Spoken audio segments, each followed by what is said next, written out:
Good evening, everyone, and welcome to Bordertown Strange. I'm Pam. This is my co-host, Jess. And we have Hello. Enzo Cyrille with us tonight. Yay! And we're hoping Hello. that we will have special guest, William, Big Willy Townsend, on here before too long. But tonight, our show is all about Strange, Michigan, which is Willy's stomping grounds. So we do have a lot of stories pulled. So just in case he doesn't make it, we can. He's now added to the lore. He's one of the missing people from Michigan. He He did. He has. stumbled into the triangle and we've lost him apparently. Dun dun dun. But I do want to welcome all new listeners and members to the channel, as well as first timers in the chat. If you're not joining us live but listening on replay, thank you as well, and welcome to you. So, Jess, before we get started, do you want to do some housekeeping? Yes, absolutely. So, just like usual, a huge thank you to all of our old and new subscribers. Thank you so much. We appreciate you. If you are on YouTube or Facebook right now, take a quick second to like, share, give that thumbs up, hit that bell, and all that jazz so you know when we're going live. It helps us get new content to you. Also, if you have any stories or topics that you would like for us to do or to share, please contact us. We would love to hear it and maybe even have you on. We also want to remind everybody we are less than 4 weeks out until the Bordertown Paracon in Caney, Kansas. We are feeling the burn, let me tell you. That's what we talked about all backstage was, how far behind and all the little tedious ins and outs. But it's looking to be a really big year. So, yeah, the 27th, it runs all day long at the Caney Rec Center. We're going to have panels and speakers and presentations and vendors and food and raffles. And it's going to be a big weekend in Caney. This year, the Mayfest Car Show, which is one of the largest ones in the Four States area, is going to be running. And there's going to be a full fall festival running in downtown Caney. And that evening, Caney is home to one of the biggest, best dirt speedways in Kansas, and they are going to be running specials that night. So there's going to be all sorts of stuff to do all day long. It's going to be lots of fun, so make sure you come to that. If you're not capable of making it into Caney at that time, we'll also be running all of this live here on this page and up on on our Facebook page. So check it out there if you can't make it. Also that day, we're going to be having a workshop put on by Brian Terrell from Red Dirt Cryptids. It's going to be a morning session. He's going to teach you all about the proper use of tools and things when hunting for Bigfoot. It's super interesting. I've taken one of his courses before. It's so great. It's only $10 each, and there are no pre-sales. So if you want to get into this class, there's only 20 seats available. You're going to have to get there right in the morning at 9:30 when we open the doors, or at 9 o'clock when we open the doors, and get your tickets then so you can get in to Brian's workshop. Should be super good. Now, do we have word of the week? You heard me stumble earlier when I was doing the intro, and I was like, oh my God, it was my week for Weird Word of the Week. And guess what? It is what it is. I'm going to do jazz hands instead of giving Word of the Week. Okay, well, it is also missing. Willy has it. Yes. It's with Willy. Willy was in charge of it. What can I say? Dang it, Willy. Yeah. Well, that's okay. This week's word of the week can be Paracon, the thing that is driving all of us insane. So by the time you get to come and visit us at the Paracon, we should be fully out of our minds. So we'll be very Our hair will be nice and straight up in the air. And yes. Absolutely. Fun. All right. So, hoping that Big Willy can show up soon. I think he's just running a little bit late. Let's get started. What do you want to start on? Let's talk about Michigan first. Michigan, you might be wondering, like out of all the states you could have started on, why? Well, because, for instance, we three had to stop after a little while researching just high strangeness in Michigan because there is no end to it. And when I say high strangeness, I mean the Michigan Triangle, missing ships, and people and Dogmen galore. planes. You've got every kind of cryptid you can think of. You got the Michigan Dogman. You've got missing time stories all over the place, especially up in the Upper Peninsula. It's crazy up that way, and Viking stones and forbidden history that the scientists still say isn't true, but although they have photos and Yeah. and All that kinds crazy of mess, I'm stuff. sure the Smithsonian's had their hand in that mess. To give you an Out idea, there. just today I made the mistake of pulling my Linda Godfrey books out, and I was telling these guys this backstage. Started going through them, and you'll notice all of the yeah. I had to stop. Yeah. Had to stop completely. But there's some fascinating stories, and if you're interested in, especially, she's big on like everything, but she did a lot of good things with like the Beast of Bray Road and Wolfman and Dogman and American Monsters. Any of her books are really fascinating, and she is an investigative reporter, and she actually goes to the places, interviews the people. So it's a really cool take on some of those stories. Yeah. Yeah. So Michigan. Oh my goodness. Just like Pam said, like don't dare crack open a book because more and more and more. Not the day of One the of podcast for sure. I'm gonna show you guys this. So you know me, I pulled my notebooks because every other story or topic is out of Michigan, and I went in and marked. Jeez. These are all Michigan, and all of those little post-it notes and anything else that I could find because I ran out of post-it notes for a while, and I was like, "Where's a slip of paper that I can shove in this notebook?" Holy cow! So we're gonna hit all sorts of topics today, and I think we all agreed to kind of keep it light. We're just gonna like take turns, and everybody's gonna pick something next that they want to throw out there, and we'll just see where the winds of Michigan take us. I like that. Should we start So out with the tri? Do you want to talk about the triangle to begin I think with? we should. That's the Good place to largest start. area. Mm-hmm. Yeah. So everybody knows the Bermuda Triangle. Michigan has its own triangle that sits right over the lake. And the mass amount of missing planes and ships and all sorts of things. And don't get me wrong, the lake is known for thousands of ships having sunk in it. Ian just said I had an uncle live in Michigan, Dearborn, I think. Visited once in the 90s. Couldn't point to it on a map these days. Michigan is a big place. Yeah. So who wants to start with their findings? Does somebody want to pick a particular one, or do you want me to go? Go, Jess. Go! I feel like you could All probably right. pick any random notebook, and whichever page you land on is probably going to have something to do with the triangle, unless it's a cryptid. Yeah. Okay, so the triangle. Well, no, there's some cryptids in the triangle. Yeah, there are. There are. There's a couple. There's a few. There's a handful, I think. Yeah. So, Lake Michigan Triangle, it goes from, and I wish Willy was here because I was going to have him fix our pronunciations because, I know frankly, Manitowoc. yeah, Michigan is like another world for us. It's a weird words. So, what I'm assuming is Manitowoc's Ludington or Ludington, Ludington. Benton Harbor, and Manitowoc, Wisconsin. Yep. Those are the three spots that make the corners of the triangle. So if you know your area out there, that's what we're looking at here. And within this triangle, they have disappearing ships, entire crews, planes, people. They've seen lights and UFOs and light anomalies.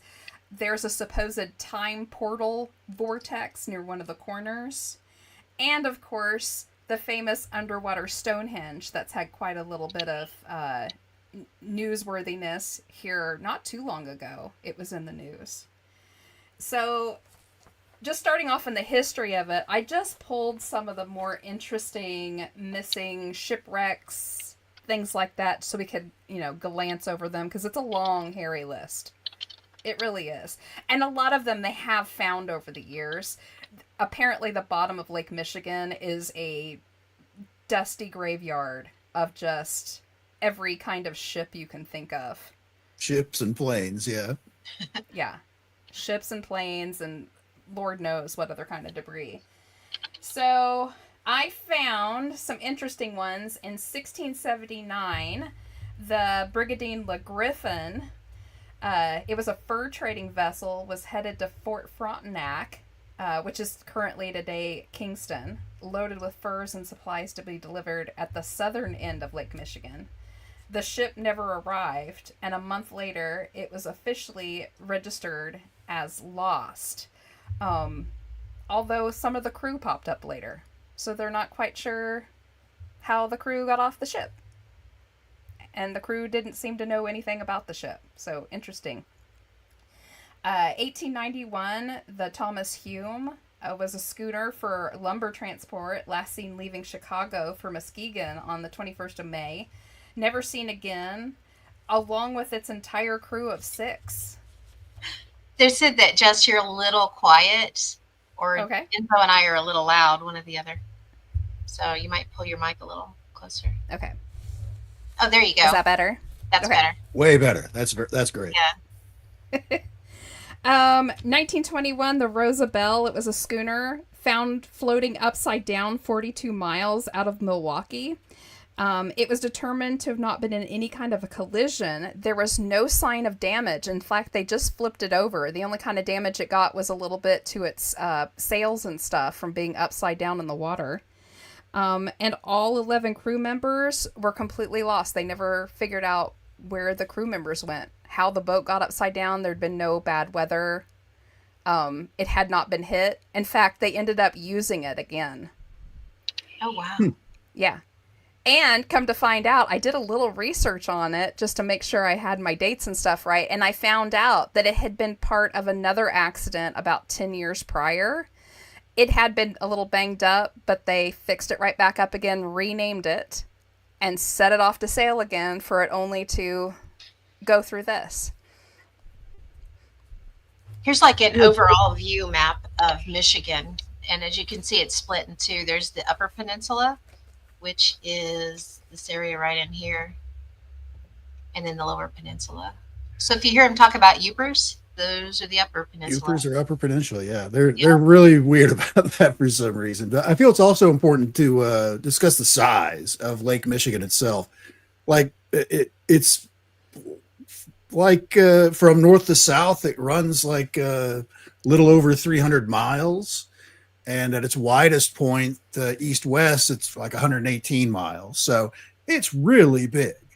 And for a reference, like if you were out on the ocean, one of the reasons why most countries recognize a 12-mile nautical, like international waters limit, is because that's how far you have to go out because of the curvature of the earth where you can't see land anymore.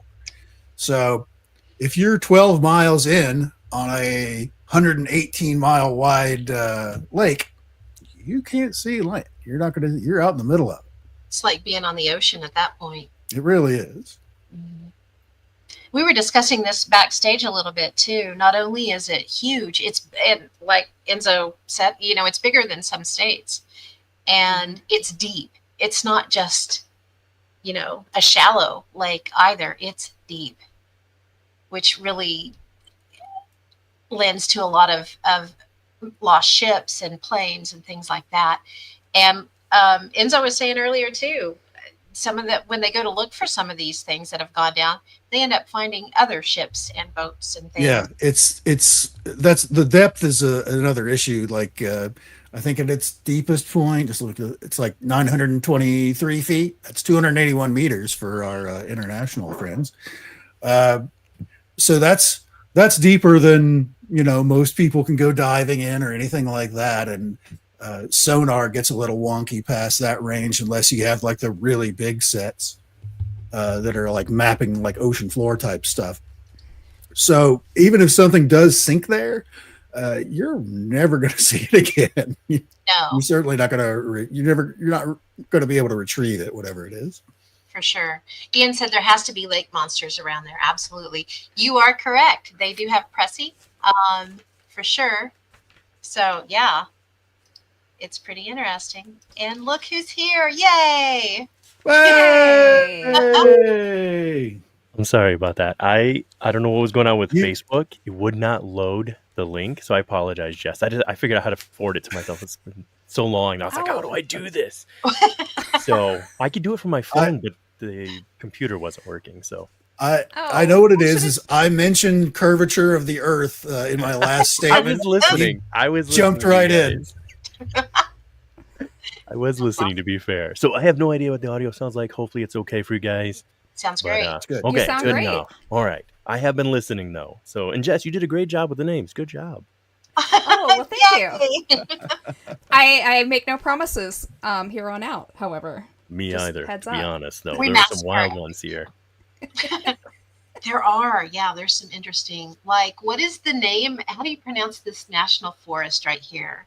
Which one? Shh, this one. Boy, I don't know. You know, Shekamagon? Oh, But that is Wisconsin, right? So that's a Wisconsin Probably. thing. Oh, yeah, it is. You're right.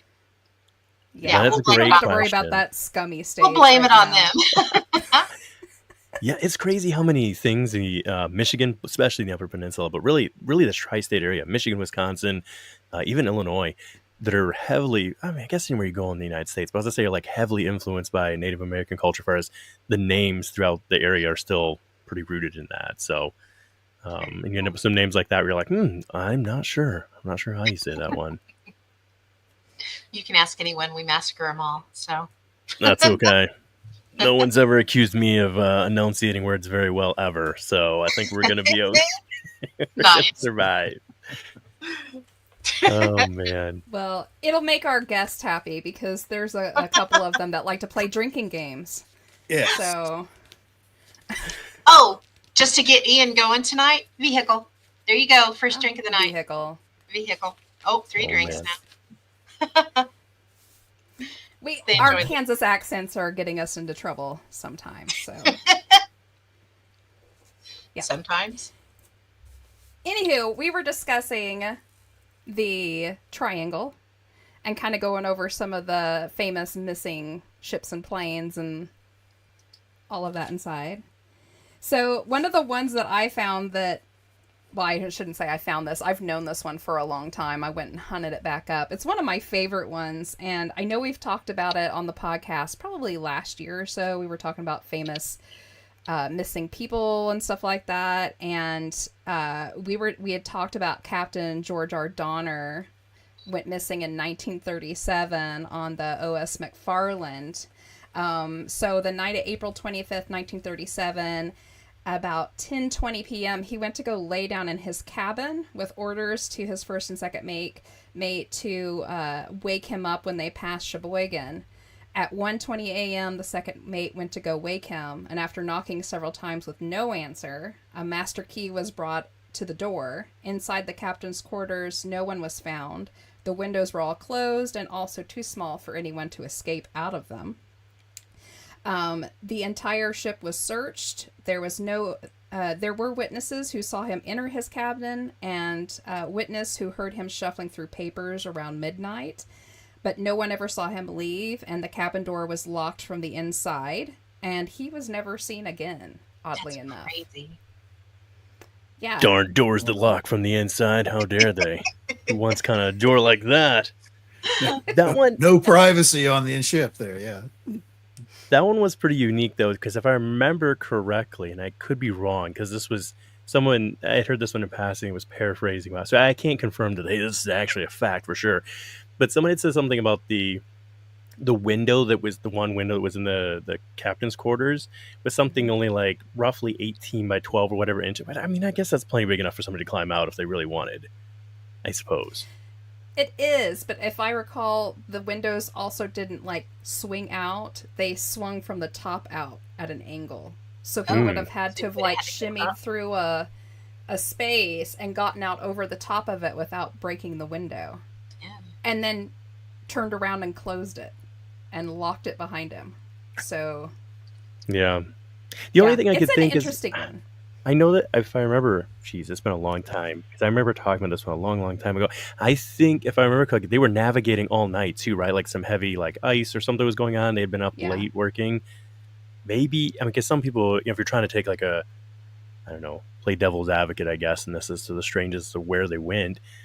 I mean, maybe something, could you say like maybe some sort of exhaustion kicked in that maybe affected him to cause him to behave weirdly like that? But I've never looked up. Enzo, have you ever heard of anybody behaving strangely at sea like that after one day? I mean, No, not after no. one day. Okay, I was gonna say, I could see like weeks on weeks, but yeah, we're just basically like going stir crazy or something like Yeah. that, where looking out and just seeing nothing but water after weeks at sea.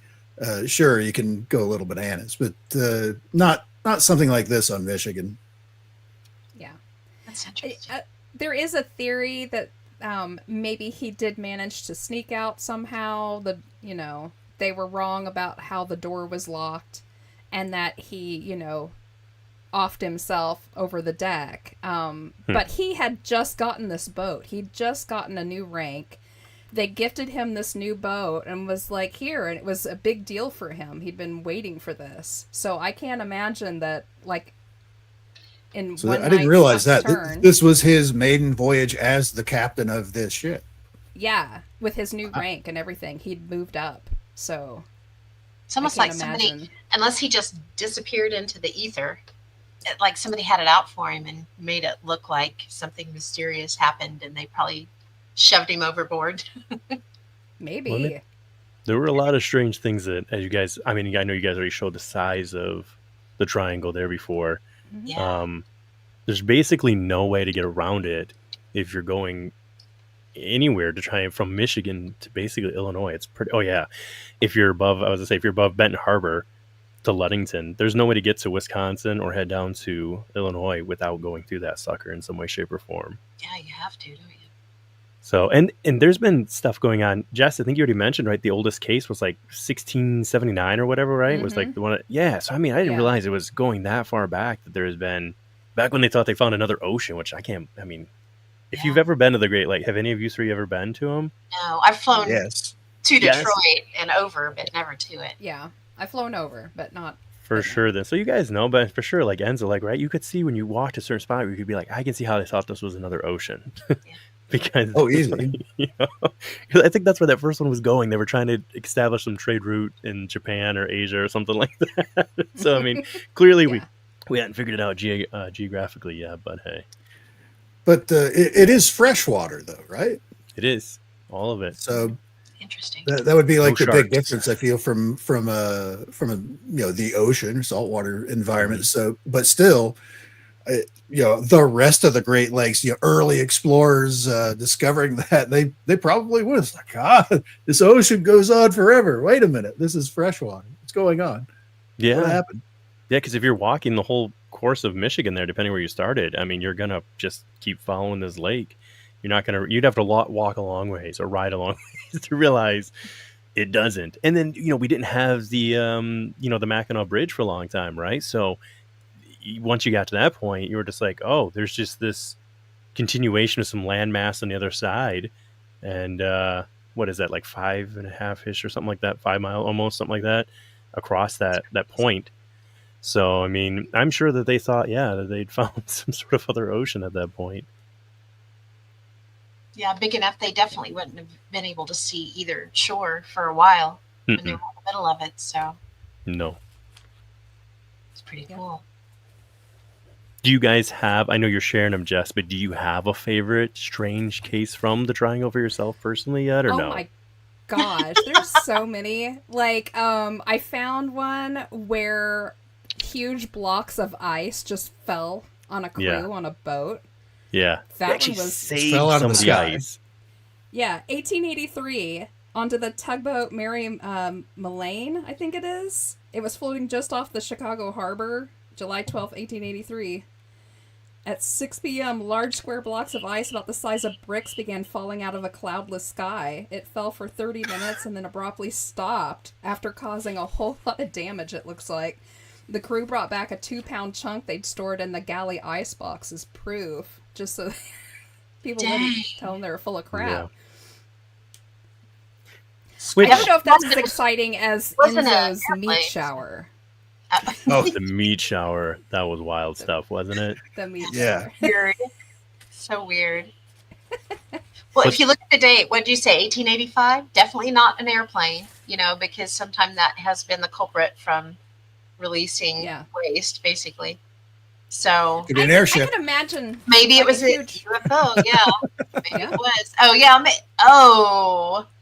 A chamber pot, an airship. Yuck. Ugh. Ew. Mm. Are they wombats? Did you say it was square? Yeah, didn't it specifically mention it being square though? Yeah, they were huge square blocks. They said they were about the size of large bricks. Which I would assume, like when you see hail, because we've been getting some, wow, my goodness, some crazy hail lately all over the world, right? Where it's gotten, I mean, I feel like as a kiddo, I'm not that old yet, but I feel like not even that long ago, if someone had hail that was like the size of a quarter, that was a big deal. And now consistently, I don't know if it's just because we have the internet now and it just maybe this has always been going on, but quite consistently, it seems like every year we're seeing people post videos of like hail that's between the size of a golf ball and like up to almost a baseball. It's huge. Mhm. We But had It's always a storm. roundish, right? Like not Yeah, it squared. is. Right. We had It's a a- storm last April that dropped softball-sized hail on our town, Oh and my it tore up softball? everything. Yeah. Everybody had to I get a had to new have- roof. New Yeah. roofs and new sidings and new windows. Yeah. Katie had- has never looked better. No, right? I had $8,000 worth of damage to my Jeep. It took out the Wow. windshield. It took off. It replaced everything, basically, the entire body to it.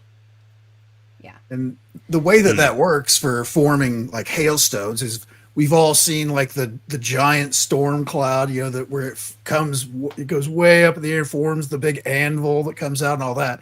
Is inside of that, the air is circulating from top to bottom and over again. And that's carrying, when it starts as dust, which is what forms a raindrop, it gets swept up in there, it freezes to ice, and then it cycles back down, but then it gets pushed back up by the internal thing and each time adding a layer on top of that hailstone you can actually, like those, especially with those really big ones, if you were to like saw them in half, you could see the concentric circles from how many times it cycled back up to the top and came back down again until whatever the winds are doing, however strong those winds are, it finally gets to the point where it's just too heavy to push it back up again. That's when it falls out onto the town and heads straight through your windshield.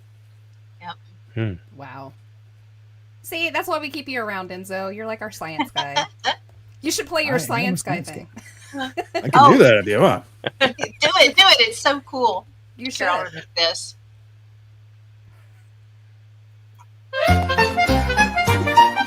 Who's that man in the fancy shirt? Who's the man with the cheeky smirk? Who has the answers? Who can explain? Well, it's Enzo the science guy. Enzo the science guy. Ask him how, ask him why. Enzo the science guy. He's Enzo the science guy. Yay! I don't think I'd seen that one yet. That was from my yeah. friend Karen from Australia. She Oh, made yeah. that for me. It's very fun stuff. I need to change it now where instead of a black SUV, I've got the white van now. Yeah. I purchased a van for going on adventures around the United States now, Willie. So I'll be, Good for you. That's the way to listen. Yeah. We have 2000, was it 15 or 16, whatever the last year was, they made the Town and Country. And yeah, I can't complain. I mean, the Odyssey will probably be the next one. That's the one my wife wants next for sure. But once you go with a van, it's hard. I mean, come on, a minivan is pretty nice. So much that room in room. the back. Yeah. Yeah, People make So. fun of them, but they're great. yeah. They make fun of them until they get one, and then Yeah. then you're in. Right. Then you're part of the minivan gang. Then they get it. That's how you go. Sorry though, Jess. Sorry, that's not strange. We'll get back to strange stuff in Michigan. No, it's pretty strange. I don't have a minivan. You people are No? nuts. One Man. of those. Missing out. I only had one kid, and she's gone and out of the house now, Oh. so I don't really have a reason. If we need like a big group to move, we just climb into like Pam's truck or something. Yeah. There you go. My son's had it, but he's moving and he just bought a new car. So as soon as he's done moving this weekend, we get the expedition back. Ah. Woohoo! Woohoo! It fits everybody. But on a real note, since we didn't wrap that up with the square bricks, strange. I don't know how Yeah. you end up with that's not a, what is the word I'm looking for here? That's not a naturally occurring shape. Because even because we live in Kansas, we've seen some weird shape stuff because those winds that are going in those thunderstorms, some of them can get extremely strong to where they actually deform the shape of those hailstones. I've seen like comet shaped stones that are like the size of a baseball on one end that taper off to a tip. Yeah. That's crazy On stuff. one end. Yeah. Yeah. Regardless, the thing was huge. It says that when they got it back to land, it weighed in at over 2 pounds. And so you've got Wow. to imagine it melted. It most likely melted a little bit. They said they put it in the galley ice box, but it wasn't mechanically, cool. Yeah, it's so an ice it would have box. melted a little. Yeah. So big honking piece of ice regardless. How scary would that be? Shoot. Yeah. I also found a ghost ship, which I didn't know existed. The 1881 St. Albans steamer ship, apparently, it started to sink in 1881. The crew abandoned it, walked away from it, and then 2 weeks later, it started popping back up again so much that it kept getting reported. So they, in the spring, sent out crews to go and find this lost boat, only to realize that it was a ghost ship. You could see it, but you never could get all the way to it. It would disappear. So, and apparently it's still floating around Lake Michigan and pops up once in a while, apparently. That's wild. Those are fun. Well, and it's interesting too because there was one I don't remember off the top of my head. You guys will have to forgive me. But there was one where they were trying to pay. They had like a big bounty on it because back in the day, if they thought it was an insurance job, because if you tried to get like basically insurance money for doing what may or may not have happened with the Titanic, we don't know. That's another subject. But if you did something like that, they would hang you. That was the penalty. So for that ship to go missing and nobody to find it, and yeah, Lake Michigan's big, but all these years later, very strange to have not. Actually, I don't know if that came up on your radar or not, Jess. We can leave it for later. But did you see one recently, like just in the last, I think, week here? A local diver found one of the ships that went missing from the 1800s. Oh, wow. Yes. I believe Okay, it. I'll wait for you to bring that up then. No worries. I just was, but it's just But crazy. no, I don't have the information on it. I just heard about it. Oh, okay. If you Thanks. want to talk about it a little bit. Sure. I mean, yeah, I can get some of that information pulled up. Give me 1 second here. I was just saying because I just briefly read over and I thought, wow, that's crazy. Because I remember this was years ago that I had covered some of the like strange, whatever. And I didn't, to be honest with you, just because I'm from Michigan didn't mean I knew any of these. And so I often wonder when people are watching this, like wherever you're from, whatever state you're in, how many strange things have happened in your own personal state that you have no idea about, right? Like you just, until you really start to look into it, you don't realize how strange your own little neighborhood can really be, or your state. That's that you're living constant. in. Even for us, it was just earlier this year that we found out there were ancient Native American taglios in our area, Wow. and we were like, "What? Where?" It's like, Yeah. "Oh, I know a person. If you want a closer look, a little bit later." But yes, we would like to check that out. Yeah, that was Crazy wild. stuff. The only other one that I had that I thought was kind of interesting, it's the famous one, the disappearance of Flight 2501, of course. Which, I mean, everybody kind of knows what happens. They found some of the debris. They found the oil slick. It obviously went down, although they never really found the brunt of the wreckage. The interesting about the story is that not a lot of people realize that coming up to the plane going missing, and for about 2 hours afterwards, there was reports of lights in the sky, all in that area. Big red flashing lights, little green flashing lights, lights that would join up and then break apart again. A lot of UFO activity, frankly, coming up to and leading out of that missing airplane. And there was also some strange jibber jabber happening over the top of them calling in and the station calling out to them. There was some weird jibber jabber happening over the top of some of that. So just an interesting little side note to that very famous crash. You talk about that. There is a lot of UFO flaps, a lot of UFO activity in Michigan. Oh, too. yeah. So that's Well, interesting too. there was one, Jess, and I don't know if it was the flight you were just talking about. What was the flight number on the one you just mentioned? It might be the same one or not. The one. 2501. That might be the one that was requesting to go lower, right? They were flying at like roughly 3,000 something feet, and they requested, which I thought that was crazy. Like 3,000, I think they were flying at like 3,500, somewhere in the neighborhood. Enzo, you would know this more than any of us, pretty but low. that's low, right? And I think if I remember correctly, he requested to go something like 2,000 feet, which is getting really darn low. And again, I've never flown, but I would assume, especially when you're over the water, unless you have your equipment going, it's probably hard to gauge like your actual depth. Would be my assumption. Was this day or night? This was at night, I believe, correct? Because they encountered You're not gonna be able to see the water. You'll just be in it. And the thing that threw me off is, okay, and again, I'm speaking about things that I haven't done, but if I remember correctly, welcome to the club. He said, I believe when he radioed in, and he radioed into O'Hara, I believe, is where he was communicating with, but he said something along the lines of there was a storm and he was requesting to go lower. I would have thought usually you would try to go above the storm, wouldn't you? Depending on, yes, how big the storm is. Yeah, it depends, and plus it depends on what kind of aircraft this was. I'm not familiar with the actual aircraft because it may not. If he's already like flying that low, it's probably like a smaller single engine aircraft where they can't climb over the clouds. Well, because basically it's like the 10 to 12,000 foot range. If you're going to go above that, you need to be on oxygen or have a pressurized cabin, like a jet airliner does. If you're in a Piper Cub with one engine on it and you fitting maybe 2 or 3 people in there, it's not pressurized. You can't go that high unless you have your own personal tank of oxygen that you happen to have with you so you don't black out. Well, there was you would have to fly around it, or if there's a storm like that, you would of course, that's something that you would be very cognizant, weather wise, of trying to predict. Okay, what's the chances of storms? Do I need to navigate around stuff? Do I have the extra gas? All of these things come into that.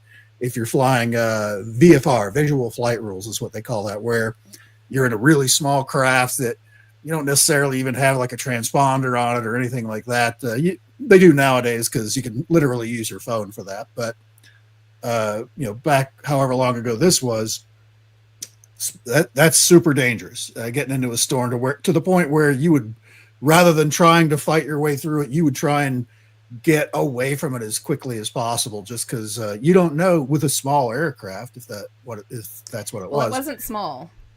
Okay, like well, 55 people or something, right? Northwest Orient Airlines Flight 2501 was a commercial airliner that disappeared over Lake Michigan on June 24th, 1950 during a severe storm, killing all 58 people on board.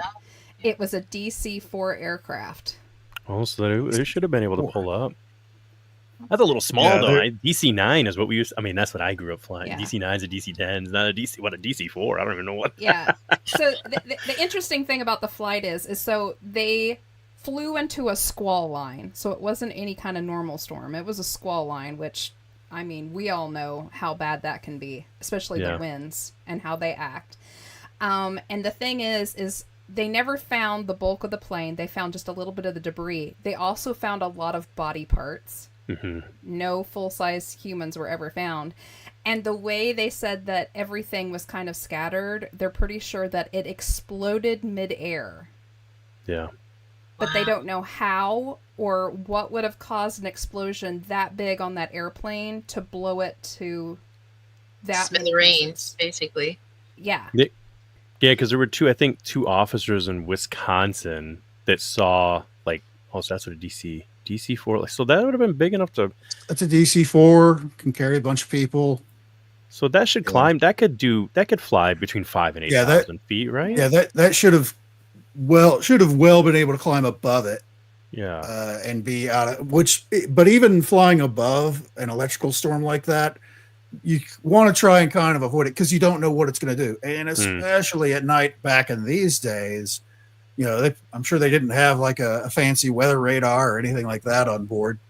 Where, because I've been flying where I was on a KC-135, a plane I used to work on when I was in the Air Force, where we went down to Louisiana. We were shuttling some people down there for a graduation ceremony for this thing. But anyways, we had to turn around and go back because literally these thunderstorms were literally popping up all around us.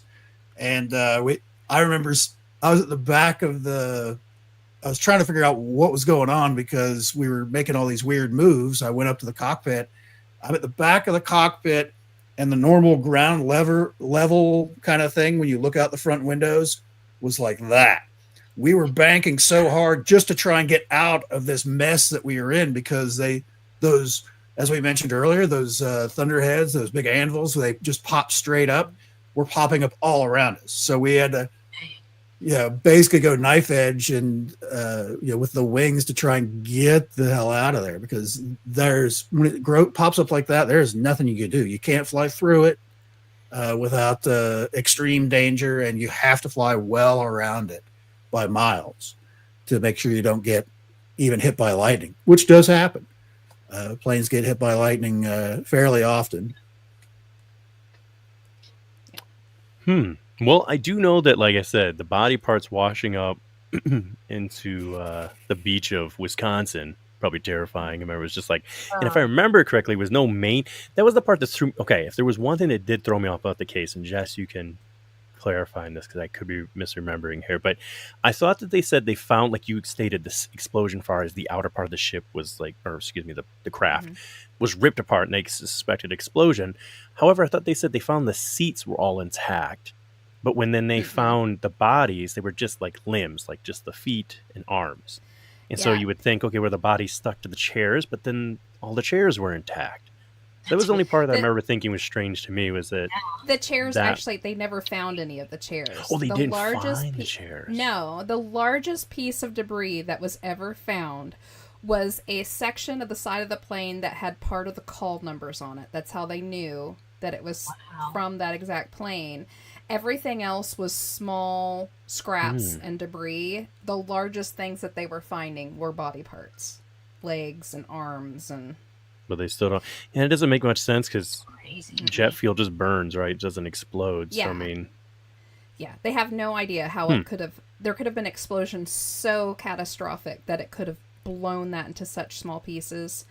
And like I said, I mean, even the debris that they did find wasn't enough in their minds, to constitute an entire plane. Where did all of this go? And I know that a few years ago, there was a gentleman who actually went into the area with, all the newest technology and stuff and went, diving to look for all of these pieces that he knew should be under there, and they didn't find anything. Although I'm sure they did find some other shipwrecks and stuff that are just hanging out at the bottom. Yeah, that's common. Well, one thing crashes, they look for it, and they find other stuff that's been missing for generations. Yeah, well, speaking of the disappearing one, I did find that one. That was that ship that was lost in 1887. Okay. So that's a long time for that to have just basically been, I guess, floating around, sitting around down there. Oh, I forgot. It's been. Hang on, I'm so rusty, guys. Give me a second. Let's see if I know how to do this or not. Is this how it works? Hang on, let's see.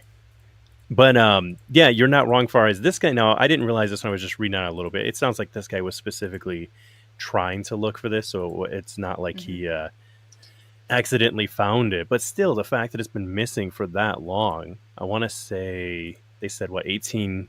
Yeah, the most recent shipwreck to be found off Michigan's coast is the Franklin D. Barker, a cargo ship lost in 1887, discovered by a boater in Lake Michigan near Door County, Wisconsin. Had to be Wisconsin. I wonder what it is about. I'm trying to think, though. What's interesting about that is like the winds kind of, you would think. I mean, again, I'm getting areas I have no idea about, but I'm curious about like the way that the water works and the wind. The wind's usually coming, like we get their weather a day later. It's usually how it works. Whatever Minnesota and Wisconsin gets, we get about like 12 to 24 hours later. So I wonder if it just makes like an whatever their undercurrent is like that over there. But yeah, he just found this August 25th actually. Wow. Yeah, and they said it was shortly after the J.C. Amos, a tugboat from 1923, was found in lake on May 19th in 2025 by a man using sonar equipment. So it's pretty wild to think that they think right now, they say what happened as far as this one right here, the Franklin D. Barker. They suspect that it ran into a rocky outcrop in a fog and was lost for 138 years. Which, Wow. I mean, I guess if you didn't, we didn't have any of the equipment back then. I mean, sometimes we think of stuff where it's like, oh, why couldn't they find this or that? But I mean, we didn't have any of that. So when something went missing, it just was what it was, right? Yeah. Pretty much, yeah. That's wild. Oh. And that is recent. What'd you say, August 25th? Yeah, just the other day. My birthday, actually. Oh, wow. Oh, Well, yes, happy happy birthday. Oh, thanks. Yeah, It was just the appreciate other it. day. I was I gonna Mark's tell know. you birthday was that. the 23rd, so you guys are close. Oh, where is Mark tonight? He couldn't He is under the weather. Oh, He poor has been guy. sick. So, That yeah, stinks. he told us to say hi. He was sorry he missed you. And Ian said when we were talking about Good the question. airplane, he assumes that it was well before the era of the black box, more than likely. What'd you say, it was the 50s? 60s? Yeah. It was Yeah, because 1950. even if they had something like that from the 50s and 60s, probably would have had tubes in it, and it's not going to survive on the bottom of the water, bottom of the ocean, the bottom of the lake for all this time. There's no way you're going to pull anything off of that. Yeah. It's pretty wild. That's a good one. You guys. All right, well, let's Oh, get sorry. moving Go ahead, along. Jess. Oh, it's Go ahead. okay. I was just going to say, we need to get moving along. It's almost at the top of the hour here. We haven't Sure. even touched anything yet. What were you going to say, Will? Well, just the last thing I was going to say about as far as Lake Michigan, which I'm sure you guys, maybe it's what you're going to bring up next, was there are other strange things, but as far as what's in the lake, I do think that the Michigan Stonehenge thing is worth mentioning. That's what we're getting ready to talk Oh, about. perfect. Look at that. Hey, Yeah. So, yeah. Who was the dude that found this? Professor of Underwater Archaeology at Northwestern? Mark Hawley. That's his name. Mark Hawley found this gem. He first found a rock that had a carved mastodon, and in further investigation discovered a Stonehenge-like arrangement of extra stones. And I pulled up what do you call this? What's the radar for underwater? It's got a name. Sonar. Sonar. Yeah. I'm not Well, a- with today's technology, and even back in, what was this, 2007 when they first found this, they have 3D sonar topography mapping stuff where they can map the whole bottom of a lake bed or the ocean and things like that. And that's how they find a lot of shipwrecks, a lot of lost aircraft and things like that, where, as you can see around this, it's fairly flat. Except for this line of larger rocks going in the middle. And for this particular instance, they would like take a ship out there and have the probe sitting like in the middle of our picture here. And that's why you see like these odd shadows, like there's like a light. I mean, basically it is. It's all sonar stuff. Like bouncing off of the nearest rock or whatever, and you can't picture what's on the rock. It's sonar. what happened to Enzo? I don't know. I think he's underwater with Stonehenge. Your mic kind of went out. Makes you sound a little underwater-ish. Oh, sorry. You're back. You're good. now. I was broadcasting live from the scene at underwater Stonehenge, apparently. Yeah. The interesting thing about this underwater Stonehenge is they're estimating that it's about 9,000 years old, which would make it about 3,000 years older than the actual Stonehenge, which is super interesting. It has these old carvings on it, and the entire thing is just huge. So the outer diameter is like 40 feet, and then the inner ring is 20 feet. Now, the stones aren't nearly as big as actual Stonehenge, not by far, but the way they're set up is just incredibly interesting.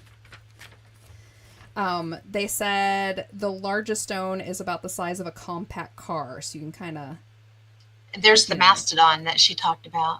That he Mhm. carved into Now, it. I will say the stone isn't nearly this clear. Someone has gone in and kind of Yeah. colored it a little bit, so you can They've highlighted see. it, but still. Yeah.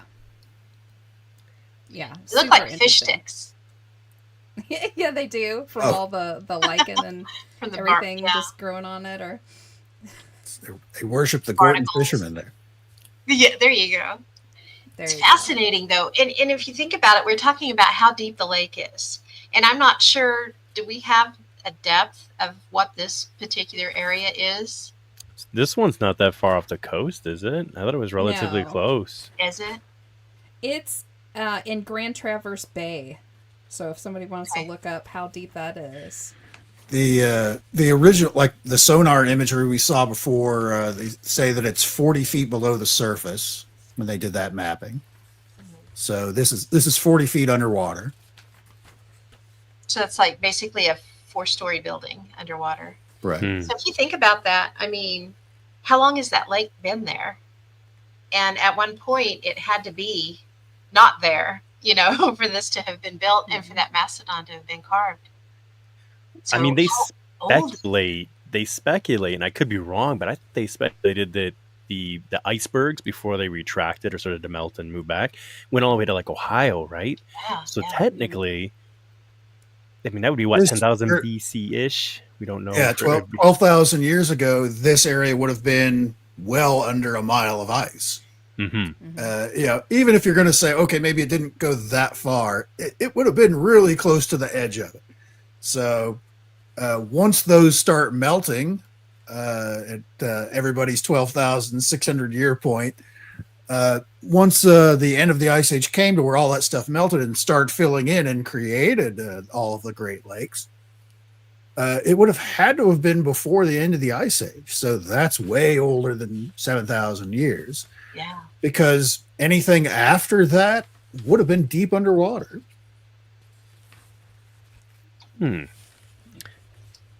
Well, Like the stone, because those stones are really big. The stone with the mastodon on it is like 3.5 feet tall that we can see. That's just sitting above the surface Mhm. of the floor of the thing. Yeah, that whole rock is like 3.5 feet tall, so a little over like 1.2 meters or so.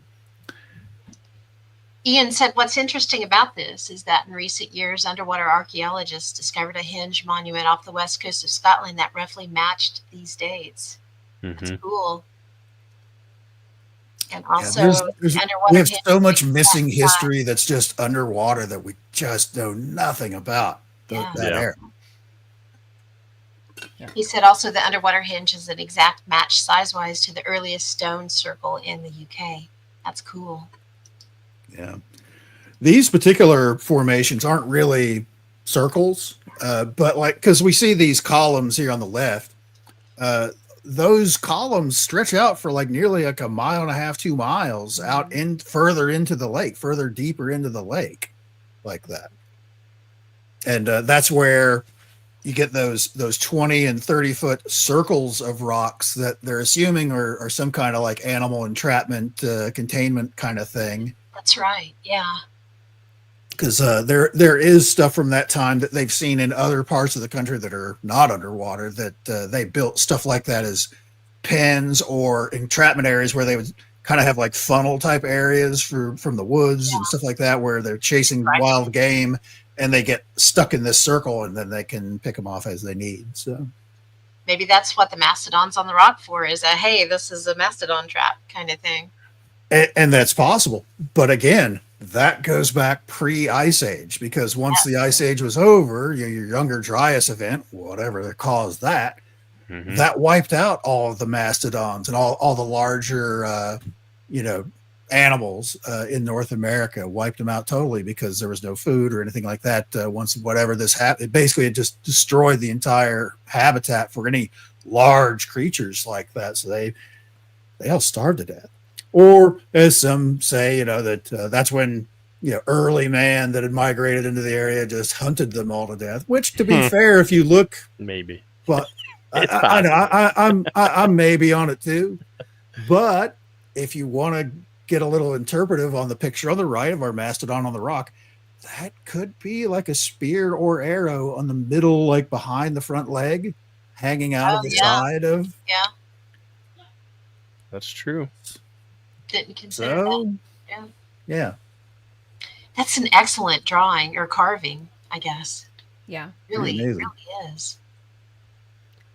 Well, and I don't know if they've officially released. Well, no, I think they have because Jess, you named the place. I think for a long time they kept it under wraps too. They didn't want to name exactly where it was located, for obvious reasons. But Yeah. I think it is strange. However, I don't know if it's as strange as some of the other things we'll probably talk about tonight. Just far as, I mean, this is cool, and it's strange. Like as to the timeline doesn't. That's my thing is if the timelines just don't match up, right? Which is to your point, Right. Enzo. We very clearly have. I mean, I would argue that really up until like maybe even in the 1700s, it gets. I mean, maybe the 1700s, like where we kind of have maybe some sort of an really truly accurate depiction of the timeline. I mean, I know there's other things that date Right. along the way, but we're kind of leaps and bounds in between these dates, and we're just Right. piecing And it I get what you're together. saying is things are actually documented, on whether it's on rock. Well, we've got documentation on rock, I guess we can say that. But as Yeah. far as like a written language where we have books and things like that, where, your Middle Ages, your 14, 15, 1600 area where they're annotating things. Oh, is that where it's at? There it is. Yeah, you said Traverse City Bay, right? Yeah. So it would be in that area. Bay. Grand Which- Traverse Bay. Yeah. Yeah. So if we pull out, that gives you an idea of where it's at. So it's north of the triangle for sure, but Which, and that makes it even less sense for how far down Exactly. yeah. that ice sheet ran from the ice age. It was certainly miles thick in that area.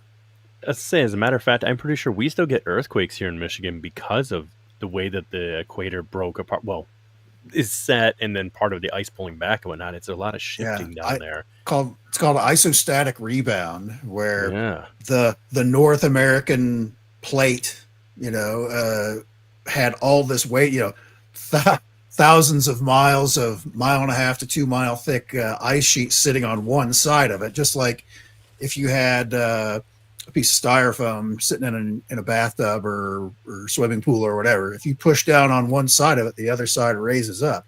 And that's kind of what the whole tectonic plate for North America happened. And then whatever happened in the Younger Dryas that eliminated that ice by getting through. And then there's, of course, a ton of theories about that, whether it was some kind of like asteroid or comet strike or some direct energies from the sun blasting just right on top of where that is, which if it's hitting miles of ice, it's not going to leave a crater. It's not going to leave a lot of signs. And then, of course, it just turns everything to water, which melts and swishes away any kind of physical evidence already.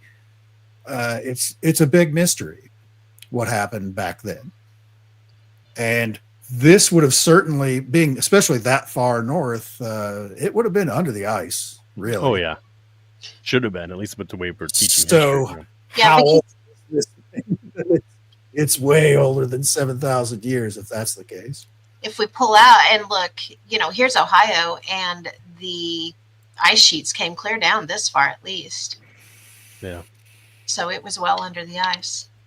And, that's another interesting thing. There's a place, I'm actually looking it up right now because we just went and seen this when we were up. We took a little like family vacation and stuff up to the UP. And there is this place that's just known as the Big Spring or the Mirror of Heaven because the real name is like, oh boy, you talk about me murdering names. It's like Kitche Itty Kippy or something like that. And it's the water that is still freshly boiling up or coming up from the bottom there is, keeps it at a constant roughly, I think like 45 degrees because it's spring ice is free. It's basically coming in all the time. It says that it's due to some of that stuff. I'm like, I don't know. There's things that like, cause it's not man-made at all. Matter of fact, when the guy who found it, I can't remember the guy's name, but when he found it, he preserved it as a, he said, all right, we got to make this something that, we can't ever disturb essentially. And it's a beautiful lake. Like they take you on you're not allowed to go on a boat. So they take you on this little like big barge with an opening glass to look down in it and whatnot. But when I look at that, excuse me, and another thing that's not like super strange, but kind of weird that people forget about, like Michigan, I always think of Detroit, the salt mines of Detroit. I don't think people realize how big those are either. They're massive. I want to say they cover something like 1,200 or 15, something like that, 100 acres of Detroit. I mean, they are ridiculously huge. Big enough that supposedly, I mean, yeah, I think sure people are probably exaggerating, but like, oh, you build skyscrapers down there, but they are massive. I mean, and it just makes me wonder with the way that everything pulled back and shifted, like why there's something about this region. We just have massive reserves of certain, like copper, like in the UP. Have you ever seen how much copper comes from the UP at all? We've talked about that before because there's remnants of the UP copper that has been found in ancient Europe and things that, and there's really no way it could have gotten there with the explanations that we have now. Well, they did and again, they're not exact number, but let me Google this and I'll say it's wrong because they're going to sound stupid, but the number was stupid. Let me hang on a second here. When I say stupid, I mean, I'm talking billions. I want to say, it's 11 billion pounds of copper have been pulled from those mines that they believe that they're looking at, like what was worked on, and there's still the original wood, the tools that were used, but that's what they were saying is the mystery behind that is they don't really know where. Like if you have 11 billion pounds of copper, you would find remnants of that in something. I know that some people given the hypothesis that the local natives use it as like a currency to trade with each other, and even if that's the case, 11 billion pounds? That's still a lot. That's an insane. I mean, really, truly. I mean, we sometimes throw the word billion around a lot, but I don't think when we start breaking it down, it's like that's a really big number.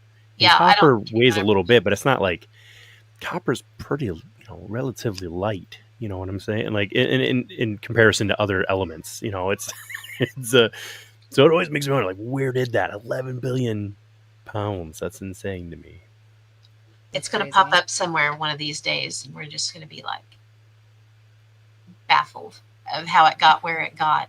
I mean, we are now from what we have found, but I that's one of those that's going to be interesting when it comes to light. Hopefully it'll come to light in our lifetimes. I'd love to know what happened to all of it. Maybe they'll find it in the caves in the Grand Canyon. I wasn't going to go there, but I'm thinking it. I was just Googling in my other window here, the Detroit salt mines, because here in Kansas we have also a large salt mine in Hutchinson, Kansas. Oh, nice.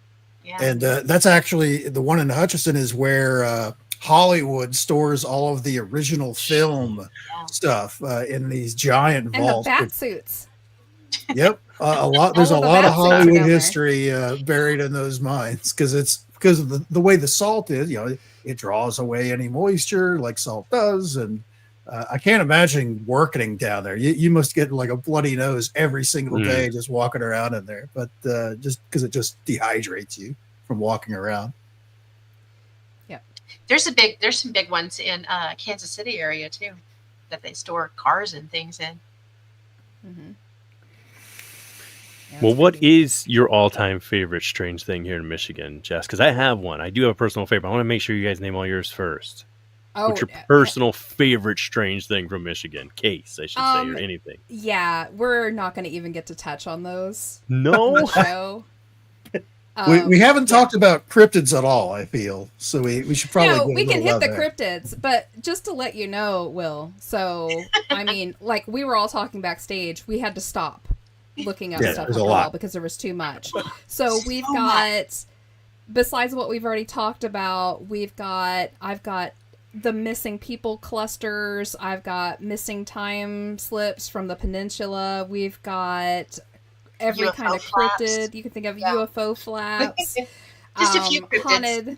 haunted stories, cemetery stuff. I mean, the list just keeps going on and on. This may very well be a two-parter.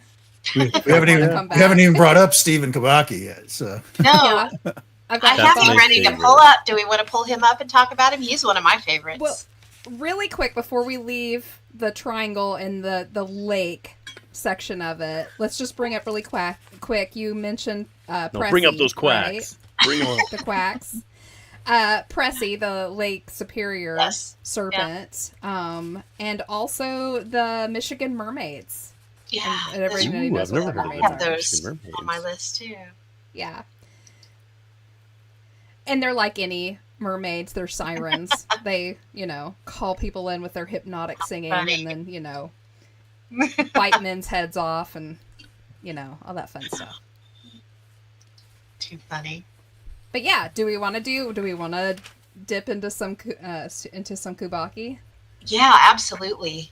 I would hate Yeah. to leave this section and not talk about him. Yeah, so really interesting. Here on September 16th, they are going to release a book written by him about his disappearance. And I was telling them, I was like, this story is insane and cool, and I'm hoping that we don't get, I'm hoping not that we get the book and that it just says, like, it's one page, it says I staged it all. Yeah, so it's a little strange that this is, like, coming right up here and we decided to do this show at this time. A little coincidental, I think. So does anybody want to tell the story, or do you want me to do it? Go for it, Jess. We'll chime in. All you. Okay.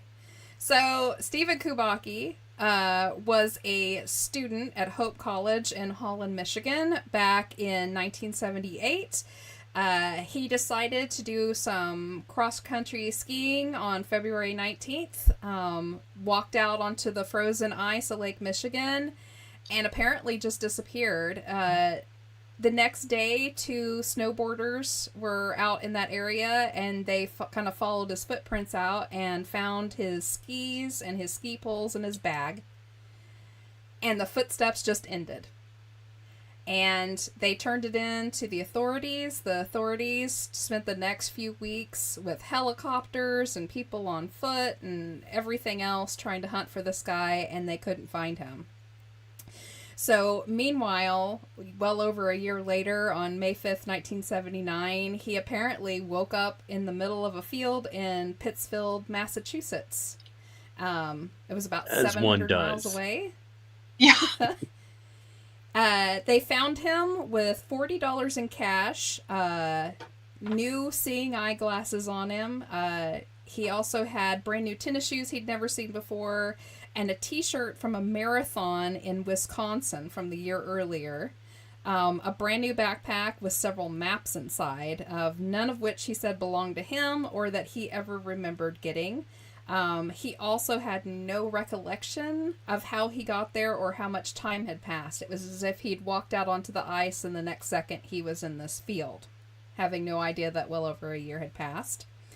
And apparently there's a second part to the story that I found that I'd never heard before. Apparently, according to some of the authorities, when they went out there originally, they only found his ski poles and his skis.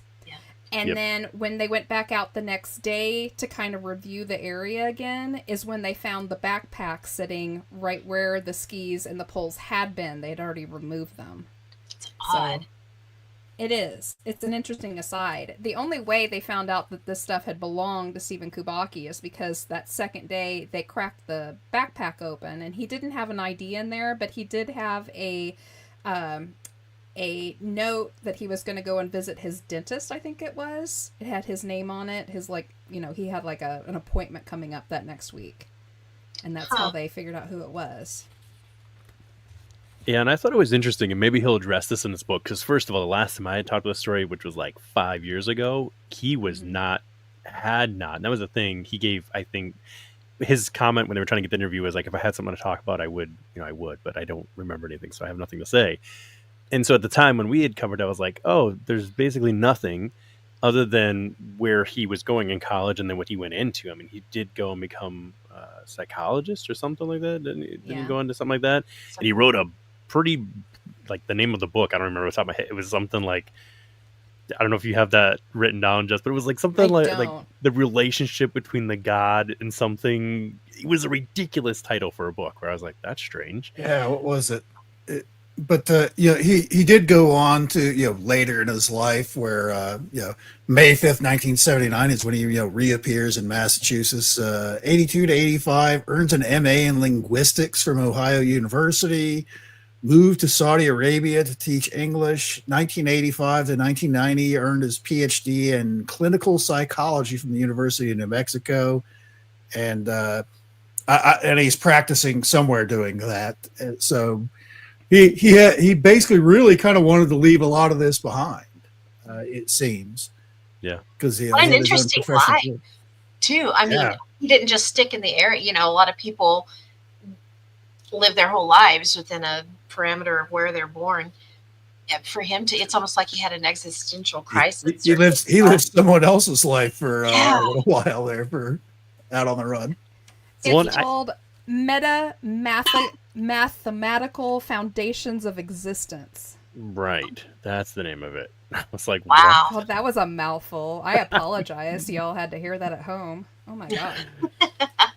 But I will say, I think that it'll be interesting. I wonder if he'll address this in this book, and I hope he does, because, again, like covering any of these stories, whether it's the disappearances, the UFOs, the cryptids, any of that, there are a fair amount of the elements that, unless it's written down, something like maybe a military document that finally got released, whatever. So a lot of things are speculation, or we're going on someone's word, which is not all bad, but some people, it is what they've said. So some of the officers that were working the case, I can't remember the name of the sergeant at the time, or not the sergeant, but the captain.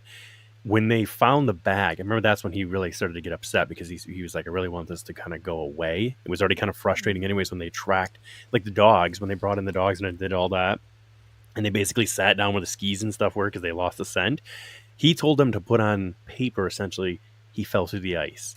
Even though this was like, what? It was like, what'd you say, February or something like that? Yeah. It was Somewhere in February. there. It's pretty darn cold. And he only was out like 150 yards or feet or whatever it was.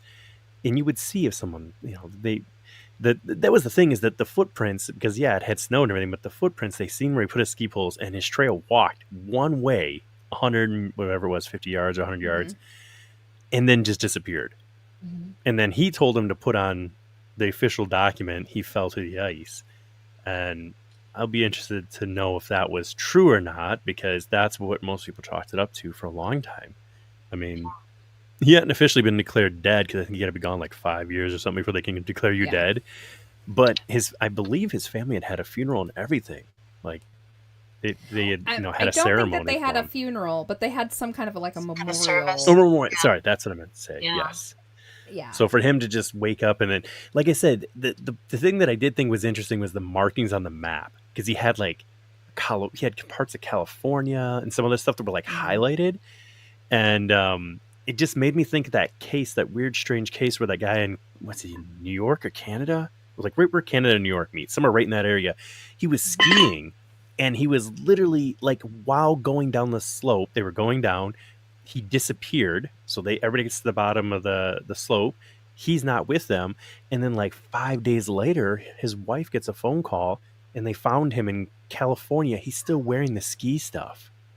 Yeah, that's crazy. And just appeared there, and had the same thing, where he just had no recollection of what had happened. He said he felt like something had happened, obviously, but he didn't know what had happened. Didn't know it had been 5 days. I don't know. It's just interesting to me to see if there was any correlation to California there. I don't know. There's been some where, people are driving down the road and then they immediately come to, and they're like 50 miles away, in a different county, different state, with no way they could have gotten there in that length of time. Those are just fascinating stories. Yeah. Now, an interesting side note to this story. I actually found another story that happened in this exact spot later on that summer. Really? If you guys want to hear it. It's very interesting. Yeah, it happened in the exact spot. So, in the summer of 1978, so it would have, he vanished in February, and this happened more towards June. There was a competitive sailing crew from another nearby college out doing practice runs right there on Lake Michigan. There was actually 3 groups in 3 wooden sailboats out running their stuff. And I saved it because I thought it was so interesting. I found the full report given by one of the people on the boat. Her name was Kathy Dorr. And I'm just going to read it because it's really interesting. She said, not an hour out of port, and quite unexpectedly, a dense fog rapidly descended upon us. The winds were erratic, filling the mainsail from 2 opposing directions. I leaned over the rail and looked at the surface of the lake. It was calm with little movement. Strangely, as a few seconds later, I found I was extremely cold.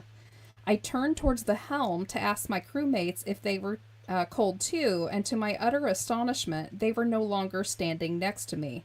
Dumbfounded, I called out and located them standing up on the aft deck. They seemed perplexed and urged me to join them. That's when I noticed no one was steering the boat. The captain raised his arms high over his head, gleefully wiggling his hands and fingers in the air, and stated he hadn't been steering the boat for the past 10 minutes. Yet not 1 minute before, I was certain he had been standing next to me at the helm. Draped in dense fog, the vessel began a curious aquatic dance, slowly but deliberately. The boat turned on her axis, completing 3 perfect 360-degree pirouettes without ever crossing the wind. Then, just as suddenly as it had appeared, the fog vanished. To our utter astonishment, we saw the other 2 boats, all within a few hundred yards of each other, rotating in exactly the same manner. Kathy was unable to account for hours of time once the boats returned to port, and none of the others would ever acknowledge what had happened. So can you imagine, like, the fog lifts and all 3 boats are, like, circling at the same time? That's weird. Isn't that crazy? That is wild. Yeah. So also on that same spot, March 8th, 1994, hundreds of Holland residents and others from the area reported seeing clusters of 5 to 6 cylindrically shaped objects in the sky with colored lights. It was also reported by the National Weather Service radar operators and the police force in Holland. Huh. MUFON took over 300 eyewitness reports from that one day. Wow. It's a fair amount of reports. Yeah. That's kind of telling. Mm-hmm. So all on that same spot, right where Kubaki went missing. So maybe there is something. Maybe it's a high strangeness area. I don't know. Yeah. Sounds like it. I didn't realize that was the same area where that those 2 events happened. That's crazy. Pretty cool, yeah. I'm curious to read his book now. I just looked it up on Amazon, and we're in luck. It's not just 1 page. It's oh no, I lost it. Where'd it go? 254 pages. Whoa. Nice. So he had a little bit to say. Well, because I know that there are people who've speculated that he did just fake this, right? They talked about he had a girlfriend, I think one in Germany, and he had something somewhere else, and he was supposed to be taking over the job as like he was going to be a writer or something, right? Not a writer, but he was going to work for one of the local papers or something like that. And they'd said that they thought that, like, the stress of it was getting to him, and that he just made up an excuse to, like, disappear and whatever. But I was like, even if that is true, because that's possible,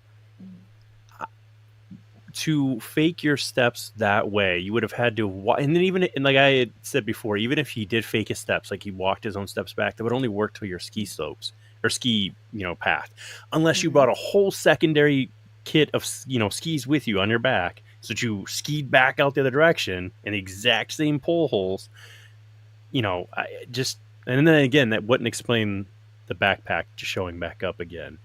Which for a long time was left out of it is that I'm aware of, was left out of the official police report. He told him not to put that in there because it was going to bring about too many questions.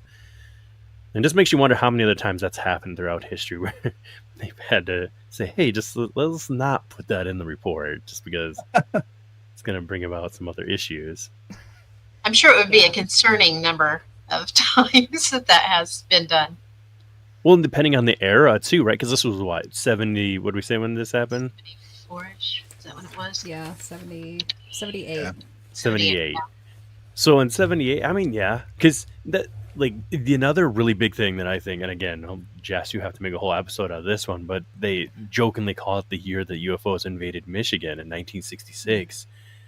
That time and how that broke down with Dr. J. Allen Hynek even at the time he wasn't quite, wasn't a president yet, but Henry Ford was here, who ended up becoming president later, got involved with it as far as a Congress member. There were a lot of, matter of fact, that's where the coined term swamp gas came from, was because of that event. That swamp gas story, that's it. That's where it came from. And again, that one, to me, when I covered it and read through it, you could see repeatedly where it's just the time and the era wasn't maybe ready for some of the events that were taking place. Again, we don't know, to what extent what all happened, but the picture, I think the three biggest things from that whole case would be the picture that the law enforcement officer had, and then the family's own event right on the property, and then the Hillsdale College, where you had 300 plus students see it, including law enforcement at the end. I don't know. Teach their own. Have to make heads or tails of it, I guess, at the end of the day. But it is well worth covering one time. Have you ever covered that one before, Jess, or no? No, we're going to talk about it in this show and probably another show, because it's heck like we're yeah, going to be having a second one here. Yeah, we're going to have you back, Willy, to talk about this, because there's so much. There you go. We barely touched, and that's true. We didn't even get into the cryptids or anything. Just talking about missing people. So here in like 10 minutes, we're going to go to the notebook games for the evening. So if you're more than willing to, we would love to have you back on again. I mean, even if we do it the next show, which will be what? The 10th? 2 weeks. Yeah. Okay. Yeah. Yeah, I know tonight I can only go to 9:30, unfortunately, but or 9:30 your time or 9:30 our time? My time. Okay. Yeah, I know it was funny. We talked about that today. I was like, I'm still not working out and being late anyways, but the first time around I was like, I gotta do this, I gotta be ready, and then realized, I have a whole extra hour that I thought I didn't have. So but yeah, there's and to a lot of these cases and things you mentioned tonight, it's funny how each one of these could really be their own like hour-long podcast where you could really sit they down absolutely could. Sure. That's why we're kind of just keeping this one loose, because we knew we wouldn't be able to really fully touch on a lot of these. I mean, just like the missing people cluster, that one is huge. Yeah. The saucer flap is 66, of course, that you were talking about, and all of the cryptids. Holy cow! The list just keeps going on and on. Big I have 94 flap. Yeah, there's a lot. I have, and not that I'm going to go through all of these later, but I have 10 pages of nothing but time slips that happened in Michigan. Yeah. I don't know anything about that. I'd love to hear that. Yeah. Yeah. So, I mean, we're definitely going to have to bump this over and do a second part. So, yeah, there's no way we're gonna be able to touch on all of these for any good length of time. And we may, I mean, some of these are so interesting. We may later on snag up one of them and do a full show on it. Not this year, because we are full up this year. Season 2, episode 18. Yeah. It's crazy. Yeah. It is. So who knew fun. we'd last this long? Well, I remember season 1 when we hit episode 15 and we were like, we've made it, because if you hit that 15th episode, that's usually, you're going to be okay. Yeah. That's pretty cool. Well, what do we want to talk about for like the next 10 minutes before we go to notebook games? What do we want to do? We want to do any of the cryptids? Do we want to do the Michigan Dog Man, or There are so many Dogman stories from Michigan. Oh, it's tough to fit anything into just 10 minutes. I know. It is. I know what we could Yeah, I know what we could talk about. We could talk about, I forgot the name of it. Hang on. The Du Nain Rouge. Oh, the Nain Rouge? All right. Yeah. Do you want to talk about that one? Yeah, okay, yeah. hang on. Let me switch through here real quick. You're just saying that because Ian said he was going to bed and wouldn't be able to make fun of you mispronouncing everything. Oh no, he's going to listen to it tomorrow, so I'm sure he'll let us know if we say it wrong or not. Okay, let me pull up my notes here. So the Du Nain Rouge, do you ever get in on that, Willie? No, I didn't. I don't think I don't know if I know this one on top of my head. This one, it's a Oh, Detroit wow. thing. That might be. Oh, you know what? Is this the little? Okay, Yeah. maybe I have heard of this, but I've never, I've never gone down there. The little So guy. the Nain Rouge, it's Detroit's red dwarf, is what it is. And what this is, it's a legend that goes back to like 1701 when Detroit's founder was, oh man, yeah, Ian went to bed too early. Antoine de la Mothe Cadillac was warned by a fortune teller to appease the Nain Rouge or suffer ruin. And so he ignored the warning and struck the creature with his cane when he saw it, shouting, "Get out of my way, you red imp." And that was a move that supposedly cursed both him and the city of Detroit. So it is said to appear just like before major catastrophes, but there's a question about that, whether it's actually a harbinger or is it's serving as a warning of impending doom kind of thing. But it was seen in 1763, right before the Battle of the Battle of the Bloody Run, where British soldiers were ambushed. And legend says that the Red Dwarf danced among the corpses. You've got him spotted in 1805, where it was before a fire that ended up destroying much of Detroit. And then again in 1967, he was allegedly seen by utility workers right before the Detroit riots. And then he was spotted in 1976, right before a devastating ice storm that happened. So it's pretty wild. Now, there is in March of every year, there is a celebration that's held in Detroit, and it's called Detroit's Annual Exorcism. So every spring, Detroiters gather for the March de Nain Rouge. It's a costume parade to symbolically banish the Nain Rouge from the city. And revelers wear masks to protect their identities from the creature's curse. And this whole event is pretty cool. It blends folklore, civic pride. You've got theatrical flair. You've got the floats and music, and even effigies of the Nain are burned in mock banishment of it. So it's kind of cool. He is a little used for a scapegoat, as you know, for Detroit's misfortunes that pop up. And he has become a symbol of Detroit's resilience. He's mocked, marched against, but he's never forgotten. So I just think he's cool. What do you want to? Do you have anything to add to that, Jess? No, that's pretty much it. He's been blamed for just about everything. Interesting. He's an interesting case. So he sounds like kind of just a made up something fun for the city to have, but he has popped up in history and noted down by different people. And oddly enough, this is a case where the local Indian tribe took him on after the fact. He's not something that came out of their legends and lore, but there's something that they've adopted into it because they claim to have seen it also. So it's like a one-off.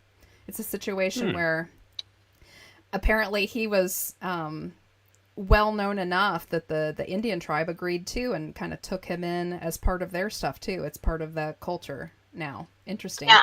It is cool. And, you know, he's described his appearance is small, grotesque. He's supposed to have glowing red eyes and sharp teeth and a sinister grin.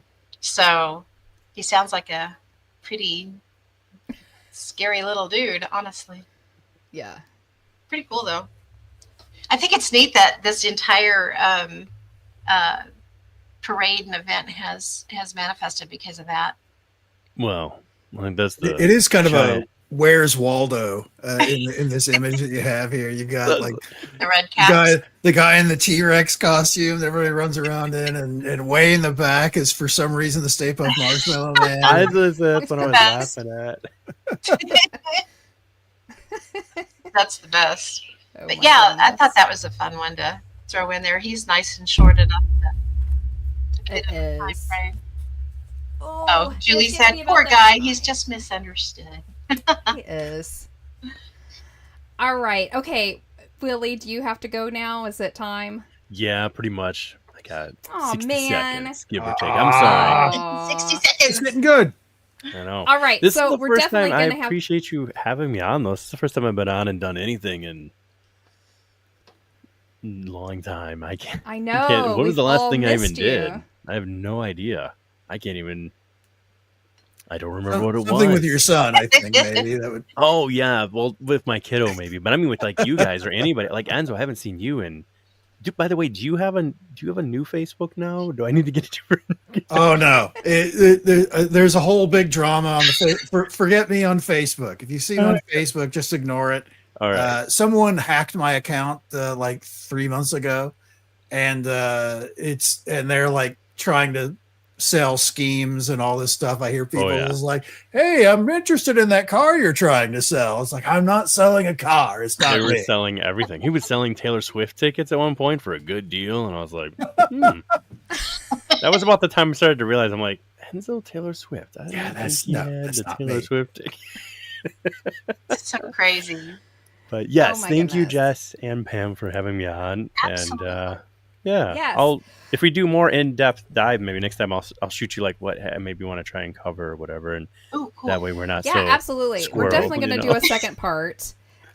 If you want to do a second part with us here in 2 weeks, we can totally do that. If that doesn't work for you, we can reschedule a second part for another time later on down the road. I'll get with you and we'll Okay. figure that out. If you want to Sounds do good. that. Yeah, no, I think We- I'll be free. I mean, just shoot me the date and I'll confirm off of here and everything. But I should be able to do that. So Awesome. And we love having you back. You've been so Thanks. missed. I know I got to try and I mean, it's funny how they say that. What is it that HDA or if you have ADD or whatever, like if you have a little time crunch, you can get a lot done. Because originally, remember, I was like, I'm not going to hook up anything. I'm just going to throw this old mic, and then I ended up putting this all back together. I mean, it's not perfect. It's not what it's supposed to be, but I did it in like you still 40 sound minutes. good, and you look great. Yes. You look like you've Yes. actually lost a lot of weight since I went. Oh, thank You look you. fantastic. Not really. I did actually for whatever Believe it. reason. You lost it. I found it. Yeah. It's I did on my birthday. For whatever reason, I woke up that day at 5 a.m. and I went to the gym. I've gone every day since. So we're going to see. Wow. We'll keep going. Yes. Right? We'll keep, Nice. but thank you guys so much for having me on. And yeah, thanks to everybody who's hanging out in the chat tonight. And obviously, I'll let you guys get to your notebook game. And you guys take it easy, okay? yeah, absolutely. You too. We'll be in touch. Thanks for being with us, brother. You guys take it easy. Yeah. So cool. Man, it's All right, amazing. yay. Yay. So those He's of you who back. don't know, Will, he's from our old stomping grounds doing podcasting and stuff, and he's taken a break, and I'm hoping that this is the spark that'll kind of get him back in the groove again. He used to do Band of Bearded Brothers podcast. He used to fill in a lot for the guys over at UFO Garage podcast. He did late Garage, nights with check Spaced Out Pat Radio. Smith podcast. Yeah. Yep. Yeah, That was in He that. and I did. Smith. He and I did a little spaced out radio back in the day. Yeah. Yep, and He's sadly, how we I actually, met Enzo, I think, isn't he? Am I correct? I think so. Yeah. yeah, funny story. Drag you in and dropped you off? I met Enzo because Will had a habit of being invited onto different podcasts and realizing he couldn't stay. So he would snag a friend and bring him on with him, and then he would gracefully bow out after 5 minutes and leave you sitting with a whole group of people you didn't know. Yeah. It happened to be about 3 Telling times on you, before I Willy. realized what he was doing. And I believe Enzo was also on the receiving end of a few. Yeah, of those I've occasions. certainly been on that end of it as well. It's hey, Yeah. we're doing a show and hang out for like But- 5-10 minutes. It's like, oh, I got a thing. My kid's screaming about. I'll be right back, and never comes back, or something like that. It was Yes. all That's right. how I we guess met you, I'll. though. That's how we met That's you. how I met Enzo. Mr. French. So, Yeah, yes. This wouldn't have Worked out. happened tonight if it weren't for Big Willy. So, yeah, Yep. for sure. We owe a lot to him, so yay. Thanks again, Willy. yeah. All right. So, notebook game.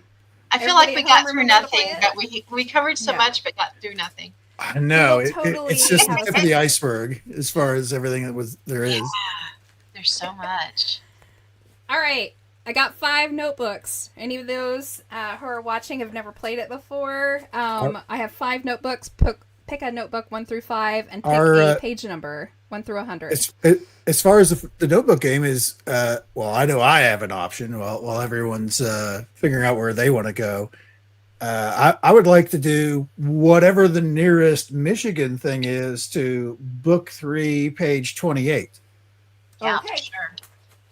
And you can guesstimate forward and back from there, but whatever that Michigan tab is, it's closest to that one. And we've got Ian. He dropped off notebook 2, page 15. Yeah. So I'll make a Have a note good of night, that. Ian. Don't forget. There we go. So don't forget it. We may have lost our Facebook stream here. Oh. Maybe an issue on Facebook's end. Let me go view it on Facebook, see what it's doing. Okay. What is this on? Okay.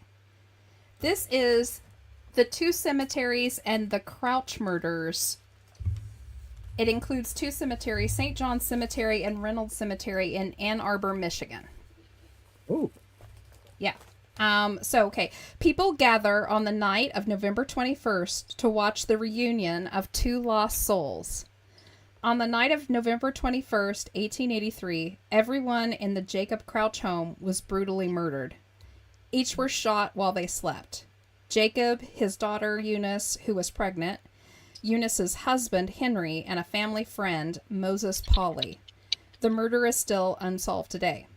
2 months after the murders, his other daughter, Susan, was found poisoned and dead as well, as was Jacob's farmhand. Eunice and her husband were buried in St. John's Cemetery in Henry's family plot, while Jacob was buried in Reynolds Cemetery. People started reporting watching a huge mist travel the 5 miles from St. John's to Reynolds every November. They say it's the ghost of Eunice coming to visit her beloved father. Interesting. It's absolutely true. Every November 21st, the town gathers and they watch a mist travel from one cemetery all the way to the other one on the other side of town. Wow. Yep. I remember that story. Yeah, I think we did it when we were doing cemetery tales. Where they're buried or something like that. Yep. Where we bury them. I can't remember what we called it, but yeah, I think that's cool. All right, so what do we got? Ian, notebook 2, page 15. Okay. And yes, our Facebook stream did end. It got Did or did not? at 1:30, 1 hour 30 minutes exactly. So I wonder if there's something about that. That is all that Big Willy would allow. He's still on it when it ends. I went and looked at it. So yeah, it may be all that Facebook is allowing now. I don't know. Oh no. I'll have All right. It's just odd that it ended right at 1 hour 30 minutes. This is a newspaper print from the Joplin Globe, February 20th, 2013. Man claims he saw Bigfoot on Texas River. Oh, nice. Port Neches, Texas. David Arsenault said he felt a chill as he looked across Block Bayou at a line of trees about 100 yards away.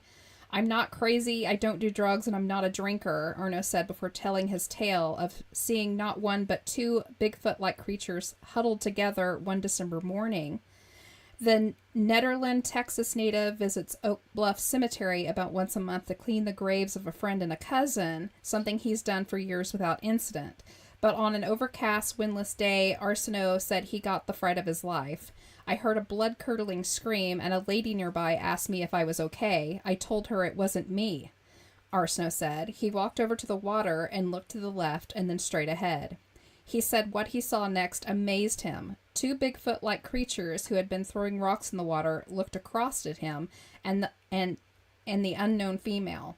One was standing next to a tree, arms around the trunk, and the other was squatted down. As the second creature rose from the crouching position, Arsenault estimated the creature was about 8 foot tall, so he snapped a photo with his phone. All of a sudden, they started walking, then running through the woods, he said. When they began to run, the lady said, "I'm leaving," and she left. I stayed a few more seconds and then thought there may be a way for them to cross here, so I left, completely scared. Arsenault said he could see the face of the creature clear as day. There was hair from the mouth down like a man, and when the creature turned, he could see hair hanging down its arm. Disturbed by what he saw, Arsenault said he went home and watched an episode of Finding Bigfoot, but had to change the channel when they played an audio recording of the Bigfoot that sounded way too real. This was my first time back here since December, he said. Arsenault said he spoke to a game warden describing the situation and was told there had been other sightings along the Neches River. Calls placed to a local game warden was not returned by Tuesday afternoon. And that's what that is. Interesting. Yeah. Yeah. Just a news report that I found and had copied. Nice. Yeah. All right. Next one's Chelsea with Notebook 3, page 21. Okay. While you're pulling that up, Julie had a great idea. She said, we need a Notebook theme song. Notebook game theme song. I love that idea. I do too. We may have to start working on that. Yeah. This is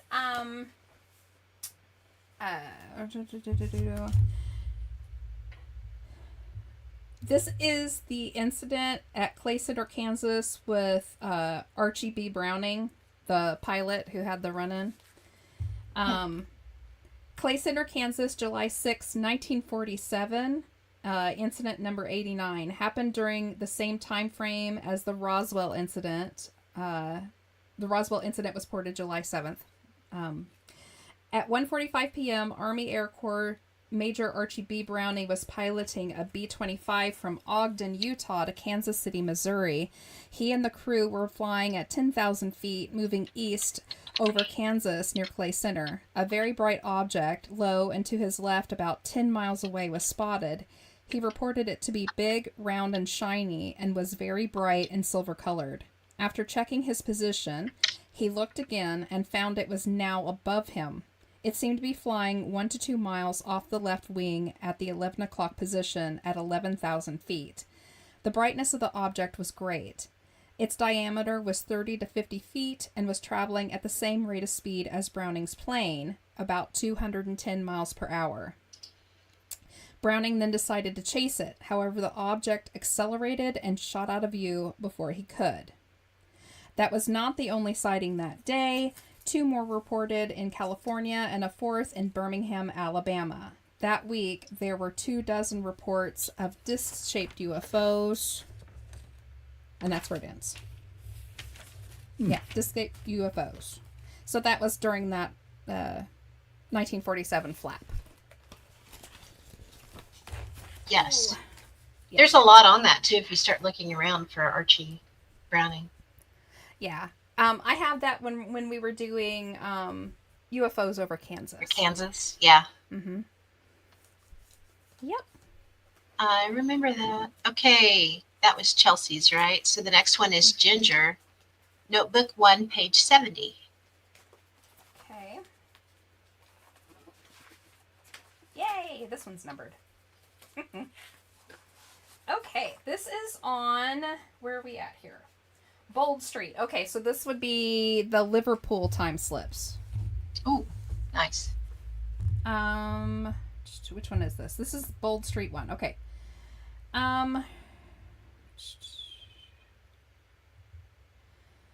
Now, when I read this out, it's going to say Mr. X, and that is because they never gave this guy's full name. It was reported kind of anonymously, if I recall. Mm-hmm. And this happened, it's a very famous street in Liverpool. It's called Bold Street, and it's known for people having time slips on this particular stretch where there's a lot of shops and things, and this is one of those stories. So, Mr. X used to work in Bold Street in Liverpool. He was walking one day about 10 years ago, and this was when this was written, so this happened like back in the 50s or something like that.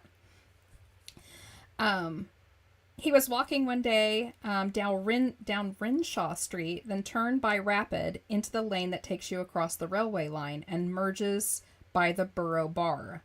Mr. X had worked in Liverpool for a while and knew the shops well, noticing the ones that closed down, such as Collinson's, leaving empty shoe stands and hat stands still in the window. Mr. X carried on walking. He was going to meet his wife in town that Saturday afternoon, but as he walked onto Bold Street, he noticed that Collinson's appeared to have reopened, as the window was full of shoes and hats, as it had been a while previously. He also noted that catch poles appeared to be on the other side of the street, where it had been some years before prior to moving to a site across the street. He turned to go down Bold Street and then noticed that all the cars appeared to be 10 to 15 years out of date, but all appeared new. He then noticed that all the shoppers seemed to be wearing unusual clothes, not dramatically old, but fashions from 10 to 15 years before. He assumed that there was some event going on in the city that weekend. The street also seemed unusually quiet. There were sounds, but they appeared quite muted. Mr. X carried on and met his wife outside the bank on Hanover Street. They went in and attended to their business. Everything in the bank seemed normal. But when they emerged, Mr. X was surprised to notice that everything had returned to how he expected it to be. The empty shops were again empty. The catch poles was back to where it had been the previous week. Mr. X is unsure if the scene changed back to normal as he and his wife entered the bank, or as they emerged, but as the bank appeared normal, we assume things changed back as he entered the bank. His wife, who had not been on Bold Street, had not noticed anything different that day. So that's one of the many time slip stories off of Bold Street. There's another famous one where a girl had gone into a shop to buy some baby things for a friend who was pregnant, and they wouldn't accept her credit card. Yeah. They didn't even know what it was. And she noticed that That's all the baby clothes were a little they strange. didn't know what it was. Yeah. Yeah. And so she couldn't buy anything because all she had was her credit card. And when she left is when she noticed that all the shops were funky. She went running back to her mother's house to tell her about it. And by that time, things had shifted back again. But her mother was able to verify that the name of that little shop had been a baby clothing store when she was much younger, the mother. Yeah. So it hadn't been there for years. So lots of really interesting stories like that happened on Bold Street. It is. It's a very cool Amazing. place. One of those thin spots, obviously. Okay, the next one is Julie with book 5, page 91. All right.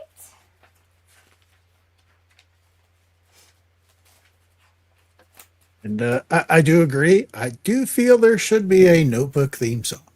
Yeah, we're going to have to come up with something cool. In my little dumb head, I'm thinking like Girl from Impanina kind of a thing.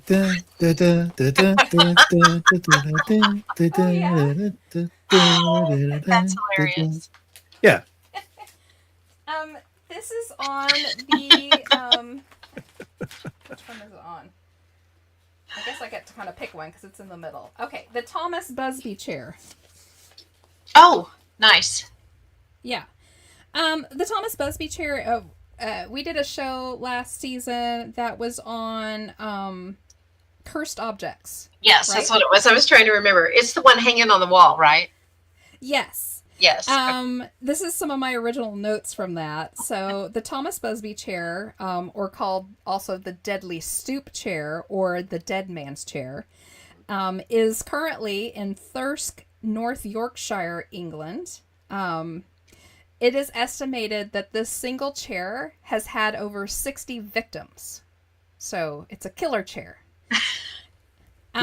Thomas Busby was a thug, a thief, a drunk, an innkeeper in the late 1600s. He was married to Elizabeth, daughter of Daniel Awedi, also a crook, who ran an illegal coin operation that Busby joined in on. Busby and Awedi often fought. One fight was bad enough that Awedi threatened to take Elizabeth and leave. A drunk and mad Busby threw him out only to show up later at Awedi's, who was sitting on his favorite chair, and he bashed his head in with a hammer. So nice. It's a nice story. Yeah. He's a great guy. Yeah. He then hid the body in the woods. Awedi's disappearance led to a search party who found the body. Busby was then arrested at his inn and charged with murder. So, in the summer of 1702, he was tried and sentenced to be gibbeted. And to be gibbeted means to be hung from the gallows. It's just another name for it. His body dipped in tar and hung on a stoop across from his inn. Isn't that nice? The inn was shortly thereafter renamed the Busby Stoop Inn, a name which it has kept until its closing in 2012.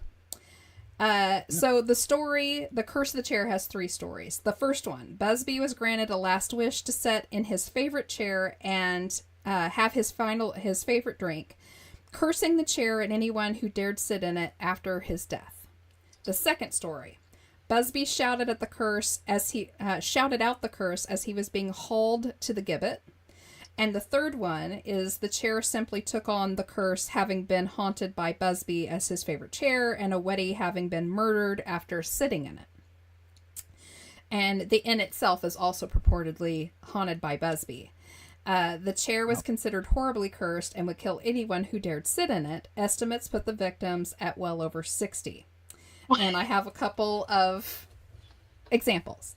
In 1914, a chimney sweep sat in the chair. He was found dead the next day, hanging from the gibbet post. His friend later admitted to murdering him. During World War II, the pub was popular with RCAF airmen. They would take bets on each other on who would dare sit in the chair. Those who did reportedly never made it back to their next mission. 1968, 2 airmen dared sit in the chair. They both died as they left the inn when their car left the road and hit a tree straight on.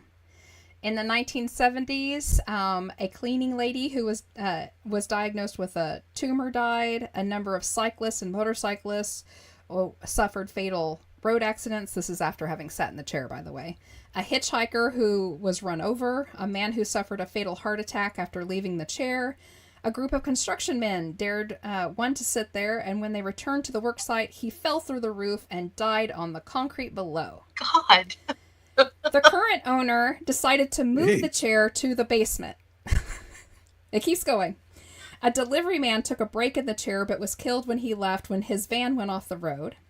The owner decided the chair was too dangerous to keep, so he donated it to the Thirsk Museum, where it is now displayed, hung on a wall so that no one may ever sit in it again. Oh my God. The museum is supposedly haunted by Busby.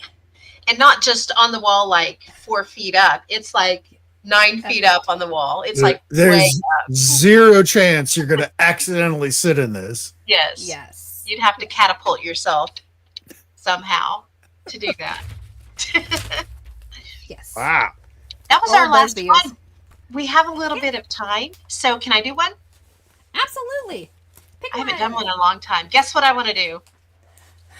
Book 4, page 444. 44. Okay. Shocker. See, that could be our theme Is song the right unplanned part of the show. Okay, I got Keep it. going. Keep going. No, she's got it. Shush. Oh, this is. Oh, we're really on to ships today, so we're doing a ghost ship. The ghost Wait, ship of the North Oh, Platte. okay. It was iffy there. I was wondering. We certainly ghost are on the ship. ship, that's for sure. Of the North Platte in Wyoming. Oh my lord, Enzo's gone off the rails. You missed he did this whole little song and dance while you were looking for I was seeing it out of the corner of my eye while I hunted it up. It was very impressive, sir. It was very impressive. Okay. Someone needs to entertain the people. I know, because I'm not doing it. I'm not doing it well at all. The North Platte River.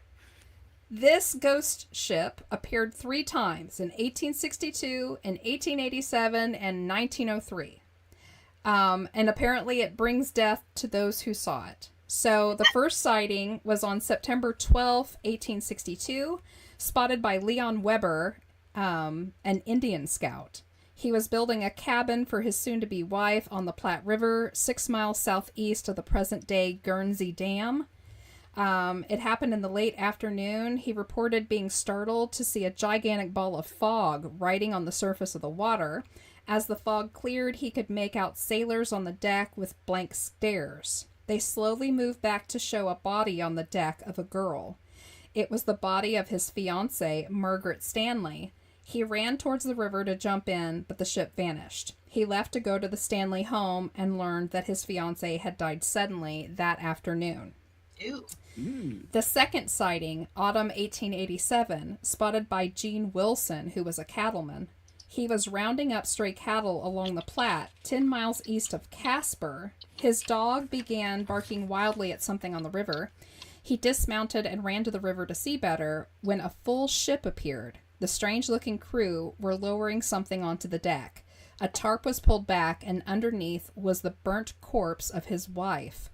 Remounting, he sped home, only to find his home in ashes, his wife's body laid charred nearby.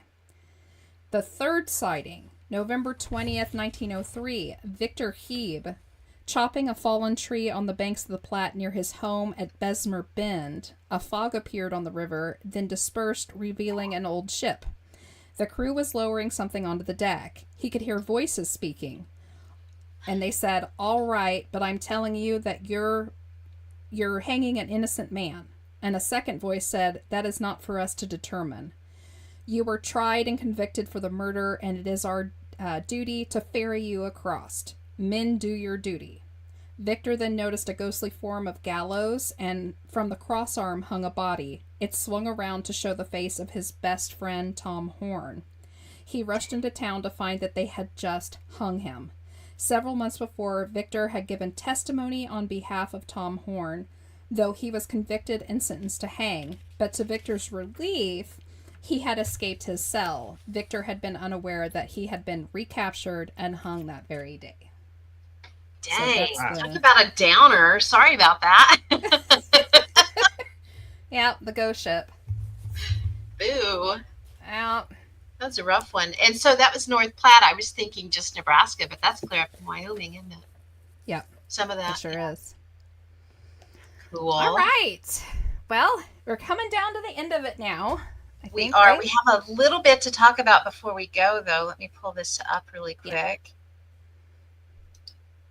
I just went and pulled it from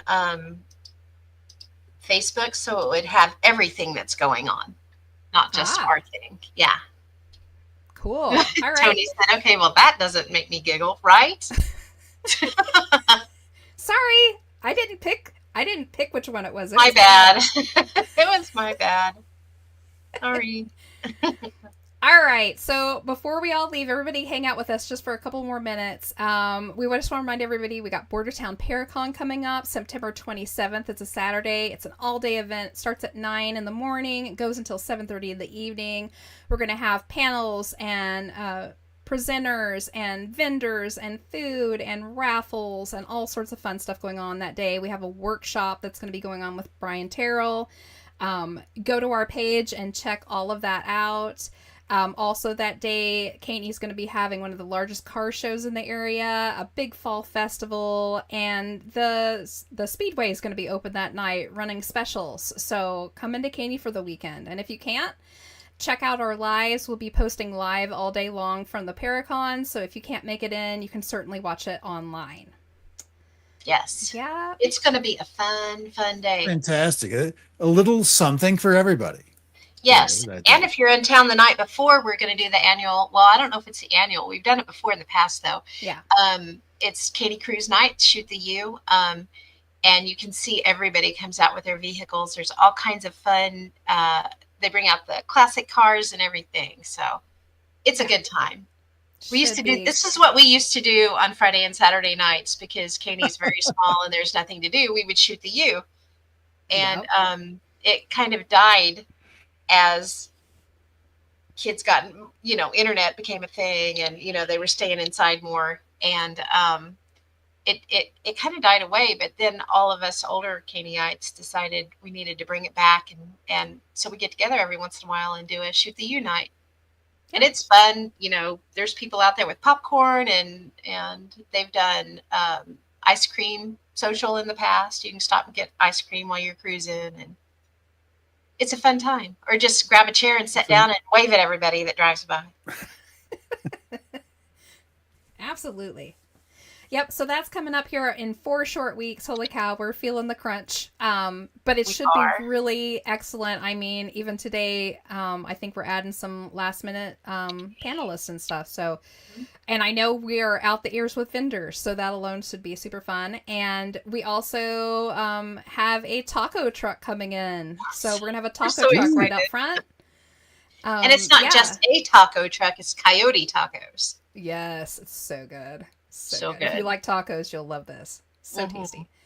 Anywho, we did get out of here. It's getting late. Catch an all-new episode every 2 weeks. Our next one will fall on September 10th.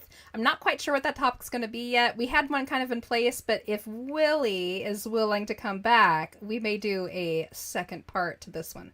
Oh, I hope so. If that doesn't happen, we will definitely get him back on another date to do that. I love hanging out with Willy. He's awesome. Yeah.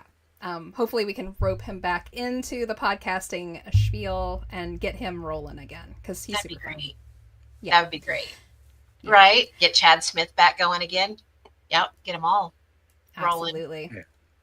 All right. So really quick, if you haven't yet already, hit like, subscribe, thumbs up, bell, and all that good jazz. Come back and check us out in 2 weeks' time. I think on the Fringe on Monday, we're going to be talking about out-of-place objects. Yes. Oh, I love an out-of-place object. Are you going to hang out with us? Yeah, you can come on with us. Come hang out. Sure. All right. We'll do it then. Yay. Okay, so everybody, if you're in the Midwest, I hope you're enjoying this nice, cool weather. I know I am. Wonderful. Yes. So everybody have a wonderful, cool evening. Keep it weird, keep it strange, and remember, it's all connected. Good night. Good night, everybody.